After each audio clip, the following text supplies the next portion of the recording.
of thin air. "Check the lifespan of Eleanor Chen," the silver-haired man commanded.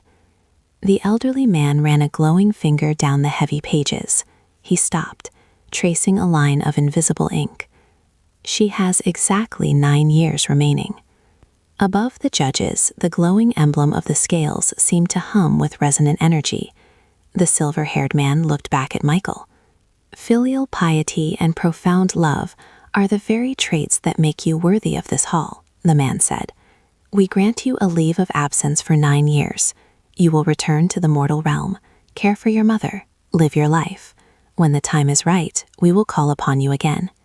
He then gestured to the young man in the white hoodie. "Mr. David Miller, you shall serve as the interim guardian of Ohio for the next 9 years. When Mr. Chen returns, you will be reassigned." David stood up, looking overwhelmed but resolute. He walked over to Michael and extended his hand. His grip was firm and unusually warm.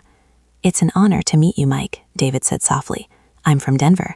I guess we're colleagues now. I wrote a poem while we were waiting. I want you to have it."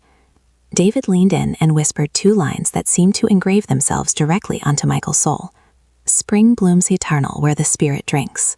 No candles needed when the soul is bright." Michael repeated the words under his breath. When he looked up to thank David, the grand hall, the judges, and the glowing scales dissolved into a blinding, sterile white light. Chapter 5. The Awakening. "Michael, oh my God, Michael." The blinding white light morphed into the harsh fluorescent panels of a hospital ceiling. The scent of ozone was replaced by the sharp, clinical smell of antiseptic and rubbing alcohol.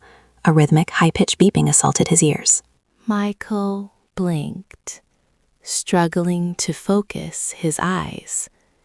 He tried to move his arm, but it was heavy, weighed down by IV lines.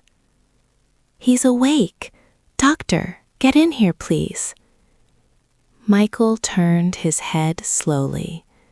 Sitting beside his bed, clutching his hand with a desperate, white-knuckled grip, was Sarah, his ex-girlfriend. Her eyes were bloodshot, and her face was streaked with exhausted tears.